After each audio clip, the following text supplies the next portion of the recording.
ओम शांति। आज की तारीख है 7/7/15 और आज की ज्ञान मुरली का शीर्षक है मीठे मीठे शिव बाबा जो सर्वशक्तिमान है। तो हम आत्माओं के अंदर सर्व शक्तियां राजयोग से भरकर हमें अपनी रूहानी सेना बनाते हैं और फिर हम रूहानी सेना जो डबल अहिंसक बन करके श्रीमत पर अपनी दैवी राजधानी स्थापन करने के लिए निमित्त बनती हैं। तो मीठे मीठे बाप दादा हम रूहानी सैनिकों को माया से युद्ध करते चेतावनियां देते हुए हमें विजय की ओर आगे बढ़ाते हुए कहते हैं। क्या कहते हैं? मीठे मीठे बाप दादा कहते हैं, मीठे बच्चे तुम डबल अहिंसक रूहानी सेना हो। तुम्हें श्रीमत पर अपनी दैवी राजधानी स्थापन करनी है। प्रश्न है आज का, तुम रूहानी सेवाधारी बच्चे सभी को किस बात की चेतावनी देते हो? उत्तर है, तुम सभी को चेतावनी देते हो कि ये वही महाभारत लड़ाई का समय है। अब ये पुरानी दुनिया विनाश होनी है। बाप नई दुनिया की स्थापना करा रहे हैं। विनाश के बाद फिर जय जयकार होगी। तुम्हें आपस में मिलकर राय करनी चाहिए कि विनाश के पहले सबको बाप का परिचय कैसे मिले। गीत बजा है, तूने रात गंवाई सोए के, दिवस गंवाया खाए के, हीरा जन्म अमोल था, कौड़ी बदले जाए रे। मुरली की शुरुआत ओम शांति। मीठे मीठे बाप दादा समझा रहे हैं कि ऊंचते ऊंच है भगवान। फिर उनको ऊंचे ते ऊंचे कमांडर इन चीफ आदि भी कहो, क्योंकि तुम सेना हो ना। तुम्हारा सुप्रीम कमांडर कौन है ये भी तुम जानते हो। 2 सेनाएं हैं, वो है जिस्मानी, तुम हो रूहानी। वो हैं हद के और तुम हो बेहद के। तुम्हारे में कमांडर्स भी हैं, जनरल भी हैं और लेफ्टिनेंट भी हैं। बच्चे जानते हैं कि हम श्रीमत पर राजधानी स्थापन कर रहे हैं। इसमें लड़ाई आदि की तो कोई बात नहीं। हम सारे विश्व पर फिर से अपना दैवी राज्य स्थापन कर रहे हैं श्रीमत पर। कल्प कल्प हमारा ये पार्ट बजता है। ये सब है बेहद की बातें। उन लड़ाइयों में ये बातें नहीं होती। ऊंचते ऊंच बाप है और उनको जादूगर, रत्नागर और ज्ञान का सागर भी कहते हैं। बाप की महिमा अपरम अपार है। तुम्हें बुद्धि से सिर्फ क्या करना है हमको? बाबा कहते हैं तुम्हें सिर्फ बाप को याद करना है। माया याद भुला देती है, लेकिन तुम हो डबल अहिंसक रूहानी सेना। तुमको यही ख्याल है कि हम अपना राज्य कैसे स्थापन करें, और ड्रामा जरूर कराएगा तो करना होता है ना। जो अच्छे अच्छे बच्चे हैं उनको आपस में राय करनी चाहिए, क्योंकि माया से युद्ध तो अंत तक तुम्हारी चलती रहेगी। अब ये भी जानते हो कि महाभारत लड़ाई होनी है जरूर, नहीं तो पुरानी दुनिया का विनाश कैसे हो। तो बाबा हमको श्रीमत दे रहे हैं। हम बच्चों को फिर से अपना राज्य भाग्य स्थापन करना है। इस पुरानी दुनिया का विनाश हो, फिर भारत में जय जयकार हो जानी है। जिसके लिए तुम निमित्त बने हो तो आपस में मिलना भी चाहिए। कैसे कैसे हम सर्विस करें, यानी आपस में मिलकर राय करनी चाहिए कि हम क्या और कैसे सर्विस करें। सभी को बाप का पैगाम सुनाएं कि अब इस पुरानी दुनिया का विनाश होना है। नई दुनिया की हम स्थापना कर रहे हैं। लौकिक बाप भी नया मकान बनाते हैं तो बच्चे खुश होते हैं। अब वो तो है हद की बात, ये है सारे विश्व की बात। नई दुनिया को सतयुग और पुरानी दुनिया को कलयुग कहा जाता है। अब पुरानी दुनिया है तो ये तो मालूम होना चाहिए कि बाप कब और कैसे आकर नई दुनिया स्थापन करते हैं। तुम्हारे में नंबरवार पुरुषार्थ अनुसार सभी ये जानते हैं। बड़े ते बड़ा है बाप, बाकी फिर नंबरवार हैं महारथी, घोड़ेसवार, प्यादे आदि हैं। कमांडर, कैप्टन, ये तो सिर्फ मिसाल देकर समझाया जाता है। तो बच्चों को आपस में मिलकर राय निकालनी चाहिए कि बाप का परिचय कैसे दें। यह है रूहानी सेवा। हम अपने भाई बहनों को चेतावनी कैसे दें कि बाप नई दुनिया स्थापन करने के लिए आए हैं। पुरानी दुनिया का विनाश भी सामने खड़ा है और ये वही महाभारत की लड़ाई है। मनुष्य तो ये भी नहीं समझते कि महाभारत लड़ाई के बाद कि तुम अभी फील करते हो कि अभी हम पुरुषोत्तम संगम युग पर क्या बन रहे हैं, पुरुषोत्तम बन रहे हैं। अब बाप आए हैं हमें पुरुषोत्तम बनाने। अब इसमें लड़ाई आदि की तो कोई बात ही नहीं है। बाप समझाते हैं कि बच्चे, पतित दुनिया में एक भी पावन नहीं हो सकता और पावन दुनिया में फिर एक भी पतित नहीं हो सकता। अब इतनी छोटी भी बात कोई समझते नहीं है।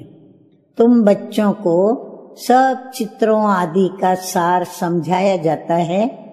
भक्ति मार्ग में मनुष्य जप, तप, दान, पुण्य आदि आदि जो भी करते हैं उससे अल्पकाल के लिए कागविष्टा समान सुख की प्राप्ति होती है। परंतु जब कोई यहाँ आकर के ये समझे तब ये बातें बुद्धि में बैठे। ये है ही भक्ति का राज्य। ज्ञान रिंचक भी नहीं। जैसे पतित दुनिया में पावन एक भी नहीं, वैसे ज्ञान भी एक के सिवाय और कोई में भी नहीं। वेद शास्त्र आदि सब भक्ति मार्ग के हैं और सीढ़ी तो उतरनी ही है। अभी तुम ब्राह्मण बने हो, इसमें नंबरवार सेना है। मुख्य जो कमांडर, कैप्टन, जनरल आदि हैं उनको आपस में मिलकर राय करनी चाहिए कि हम बाबा का संदेश कैसे देवें। बच्चों को समझाया है कि मैसेंजर, पैगंबर अथवा गुरु एक ही होता है, बाकी सब हैं भक्ति मार्ग के। संगम युग में सिर्फ तुम हो। ये लक्ष्मी नारायण एम ऑब्जेक्ट बिल्कुल तुम्हारा एक्यूरेट है। भक्ति मार्ग में सत्य नारायण की कथा, तीजरी की कथा, अमर कथा, ये कथाएं बैठ सुनाते हैं। अभी बाप तुमको सच्ची सत्य नारायण की कथा सुना रहे हैं। भक्ति मार्ग में है पास्ट की बातें जो होकर जाते हैं, उनका बाद में फिर मंदिर आदि बनाते हैं। जैसे शिव बाबा, वो अभी तुमको पढ़ा रहे हैं। फिर भक्ति मार्ग में यादगार बनाएंगे। सतयुग में शिव व लक्ष्मी नारायण आदि कोई का चित्र नहीं होता। ज्ञान बिल्कुल अलग है, भक्ति अलग है। अब ये भी तुम जानते हो इसलिए बाप ने कहा है, hear no evil, talk no evil, see no evil. तो तुम बच्चों को बाबा कहते हैं कि अभी कितनी खुशी है, हाँ, क्योंकि नई दुनिया स्थापन हो रही है। सुखधाम की स्थापना अर्थ बाबा हमको क्या कर रहे हैं, फिर से डायरेक्शन दे रहे हैं। उसमें भी नंबर 1 डायरेक्शन देते हैं कि पावन बनो। पतित तो सभी है ना, तो जो अच्छे अच्छे बच्चे हैं उन्हों को आपस में मिलकर राय करनी चाहिए कि सर्विस को कैसे बढ़ाएं, गरीबों को कैसे मैसेज दे। बाप तो कल्प पहले मिसल आया है, कहते हैं अपने को आत्मा समझ मुझ बाप को याद करो। तो राजधानी जरूर स्थापन होनी है और समझेंगे भी जरूर। जो देवी देवता धर्म के नहीं हैं वो नहीं समझेंगे। विनाश काले ईश्वर से विपरीत बुद्धि है ना। तुम बच्चे जानते हो कि हमारा धनी है, इसलिए तुम्हें विकार में जाना नहीं है, ना ही तुम्हें लड़ना झगड़ना है। तुम्हारा ब्राह्मण धर्म बहुत ऊंचा है, वह शूद्र धर्म के हैं और बाबा कहते हैं तुम ब्राह्मण धर्म के हो। तुम चोटी और वो पैर है, चोटी के ऊपर है ऊंच ते ऊंच भगवान निराकार। तो इन आंख से न देखने के कारण विराट रूप में चोटी यानी ब्राह्मण और शिव बाबा जो कि सिंबल उसका वो दिखाते नहीं हैं, सिर्फ कहते हैं देवता क्षत्रिय वैश्य शूद्र। अब जो देवता बनते हैं वही फिर से पुनर्जन्म ले क्षत्रिय वैश्य शूद्र बनते हैं। तो विराट रूप का भी अर्थ कोई बाबा कहते हैं जानते नहीं।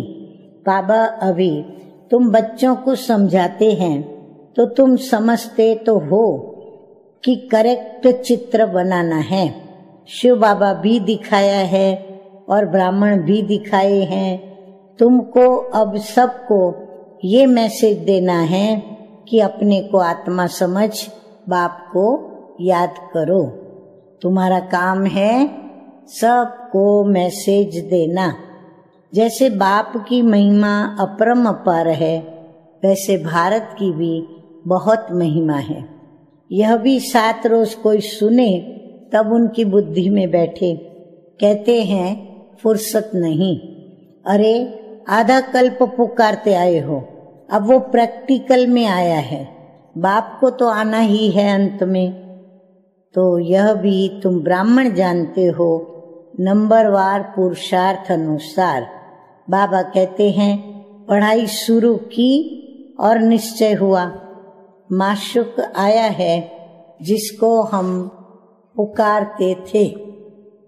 तो जरूर कोई शरीर में ही आया होगा, क्योंकि उनको अपना शरीर तो है नहीं। बाप कहते हैं कि मैं इनमें प्रवेश कर यानी ब्रह्मा में प्रवेश कर तुम बच्चों को सृष्टि चक्र की रचयिता और रचना की नॉलेज देता हूँ। अब ये और कोई नहीं जानते, ये पढ़ाई है। बाबा बहुत सहज करके समझाते हैं। बाबा कहते हैं कि हम तुमको कितना धनवान बनाता हूँ। कल्प कल्प तुम्हारे जैसा पवित्र और सुखी कोई नहीं। तो तुम बच्चे इस समय सभी को ज्ञान का दान देते हो। तो बाप तुम्हें ज्ञान रत्नों का दान देते हैं, वो तुम फिर दूसरों को देते हो। भारत को तुम स्वर्ग बनाते हो। तुम अपने ही तन मन और धन से श्रीमत पर भारत को स्वर्ग बना रहे हो। कितना ऊंचा कार्य है।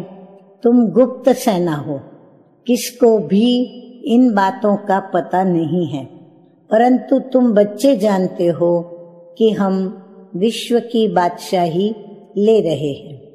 श्रीमत द्वारा श्रेष्ठ बनते हैं। अब बाप कहते हैं माम एकम याद करो। अब कृष्ण तो ये कह न सके क्योंकि वह तो सतयुग का प्रिंस था। तुम प्रिंस बनते हो ना। सतयुग त्रेता में पवित्र प्रवृत्ति मार्ग है। अपवित्र राजाएं पवित्र राजा रानी लक्ष्मी नारायण आदि की पूजा करते हैं, परंतु प्रवृत्ति मार्ग वालों का राज्य चलता है, फिर होता है अपवित्र प्रवृत्ति मार्ग। आधा आधा है ना, दिन और रात। लाखों वर्ष की बात हो फिर आधा आधा तो हो न सके। लाखों वर्ष हो तो फिर हिंदू जो वास्तव में देवता धर्म के हैं उनकी संख्या बहुत बड़ी होनी चाहिए, अनगिनत होने चाहिए। अभी तो गिनती करते हैं ना। अब ये ड्रामा में नूंद है, फिर भी होगा। मौत सामने खड़ा है और ये वही महाभारत की लड़ाई है। तो आपस में मिलकर सर्विस का प्लान बनाना है। सर्विस भी करते रहते हैं, नए नए चित्र भी निकलते रहते हैं, प्रदर्शनी भी करते हैं। अच्छा, फिर क्या किया जाए? अच्छा, बाबा कहते हैं रूहानी म्यूजियम बनाओ। खुद देख करके जाएंगे तो फिर औरों को देखने भेजेंगे। गरीब अथवा साहूकार धर्माऊ तो निकालते हैं ना, साहूकार जास्ती निकालेंगे। इसमें भी ऐसे हैं, कोई 1000 निकालेंगे, कोई कम, कोई तो 2 रुपए भी भेज देते हैं। कहते हैं 1 रुपए की ईंट लगा देना, 1 रुपया 21 जन्मों के लिए हमारा जमा करना। अब ये है गुप्त। गरीब का 1 रुपया और साहूकार का 1000 बराबर हो जाता है। गरीब के पास है ही थोड़ा, तो वो क्या कर सकते हैं? तो हिसाब है ना। व्यापारी लोग धर्माऊ निकालते हैं। अब क्या करना चाहिए? तो बाप को हम बच्चों को मदद देनी है। बाप फिर रिटर्न में 21 जन्म के लिए देते हैं। बाप आकर गरीबों को मदद करते हैं। अब तो ये दुनिया ही नहीं रहेगी, सब मिट्टी में मिल जाएंगे। तो तुम बच्चे ये भी जानते हो कि स्थापना जरूर होनी है कल्प पहले मुआफिक। निराकार बाप कहते हैं, मीठे बच्चों, देह के सब धर्म त्याग, एक बाप को याद करो। अब ये ब्रह्मा भी तो रचना है ना। अब ब्रह्मा किसका बच्चा? उसको किसने क्रिएट किया? ब्रह्मा विष्णु शंकर को कैसे क्रिएट करते हैं ये कोई नहीं जानते हैं। तो बाप आकर के सत्य बात समझाते हैं। ब्रह्मा भी जरूर मनुष्य सृष्टि में ही होगा। अब ब्रह्मा की भी वंशावली गाई हुई है। भगवान मनुष्य सृष्टि की रचना कैसे रचते हैं ये कोई नहीं जानते। अब ब्रह्मा भी तो यहाँ होना चाहिए ना। बाप कहते हैं जिसमें हमने प्रवेश किया है ये भी बहुत जन्मों के अंत वाला है। इसने पूरे 84 जन्म लिए हैं। ब्रह्मा कोई क्रिएटर नहीं है। क्रिएटर तो एक निराकार ही है। आत्माएं भी निराकार है और वह तो अनादि है, किसी ने भी क्रिएट नहीं किया। फिर ब्रह्मा कहाँ से आया? तो बाप कहते हैं मैंने इसमें प्रवेश कर नाम उसका बदली कर दिया। तुम ब्राह्मणों के भी नाम बदली किए। तुम हो राज ऋषि। शुरू में सन्यास कर साथ में रहने लगे तो नाम बदली कर दिया। फिर देखो माया खा जाती है तो माला बनाना और नाम रखना भी छोड़ दिया। आजकल दुनिया में हर बात में ठगी बहुत है। दूध में भी ठगी। सच्ची चीज तो बाबा कहते हैं कि मिलती ही नहीं। बाप के लिए भी ठगी। क्योंकि कैसे बाप के लिए ठगी? तो बाबा कहते हैं स्वयं को ही भगवान कहलाने लगते हैं। अभी तुम बच्चे जानते हो कि आत्मा क्या है, परमात्मा क्या है। तुम्हारे में भी नंबरवार पुरुषार्थ अनुसार है। बाप जानते हैं कौन कौन कैसे पढ़ते और फिर पढ़ाते हैं, तो वो क्या पद पाएंगे। निश्चय है कि हम बाप के द्वारा वर्ल्ड का क्राउन प्रिंस बन रहे हैं, तो ऐसा पुरुषार्थ कर दिखाना है कि हम क्राउन प्रिंस बने। फिर 84 का चक्र लगाया, अब फिर जाकर के ये बनते हैं। ये है नरक, इनमें कुछ भी नहीं रहा है। फिर बाप आकर भंडारा भरपूर कर काल कंटक दूर कर देते हैं। तुम सबसे पूछो कि यहाँ भंडारा भरपूर करने आए हो ना। अमरपुरी में तो काल आ न सके, बाप आते ही हैं भंडारा भरपूर कर काल कंटक दूर करने। वह है अमर लोक और ये है मृत्यु लोक। ऐसी मीठी मीठी बातें सुननी और सुनानी है, फालतू नहीं। फालतू बातें आपस में नहीं करनी है।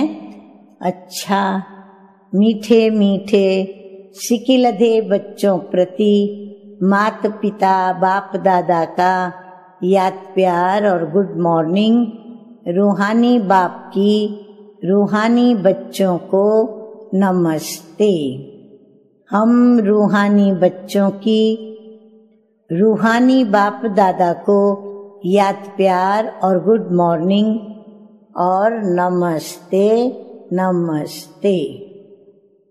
अब हम सुनेंगे मीठे मीठे बाप दादा के महावाक्य जो बाबा ने मुरली में धारणा के रूप में सुनाए।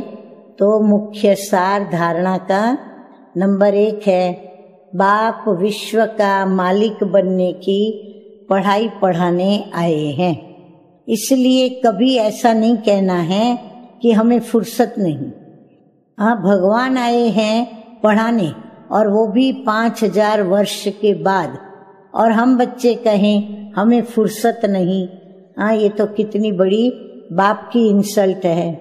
तो बाबा कहते हैं कि कभी ऐसा नहीं कहना है कि हमें फुर्सत नहीं।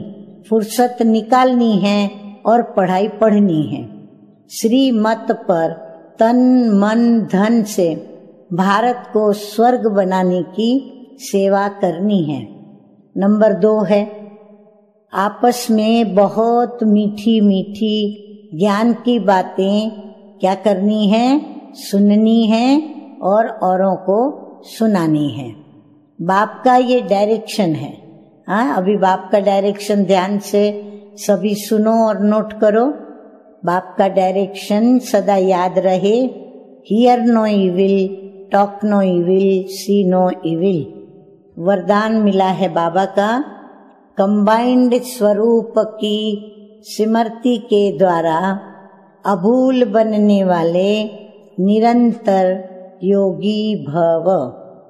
तो बाबा कहते हैं कि जो बच्चे स्वयं को बाप के साथ कंबाइंड अनुभव करते हैं, उन्हें निरंतर योगी भव का वरदान स्वतः मिल जाता है। क्योंकि वो जहाँ भी रहते हैं मिलन मेला होता रहता है। उन्हें कोई कितना भी भुलाने की कोशिश करे, लेकिन वे अभूल होते हैं। ऐसे अभूल बच्चे जो बाप को अति प्यारे हैं, वही निरंतर योगी हैं। क्योंकि प्यार की निशानी है स्वतः याद। उनके संकल्प रूपी नाखून को भी माया हिला नहीं सकती। स्लोगन है आज का, कारण सुनाने के बजाय उसका निवारण करो तो दुआओं के अधिकारी बन जाएंगे। अच्छा, ओम शांति।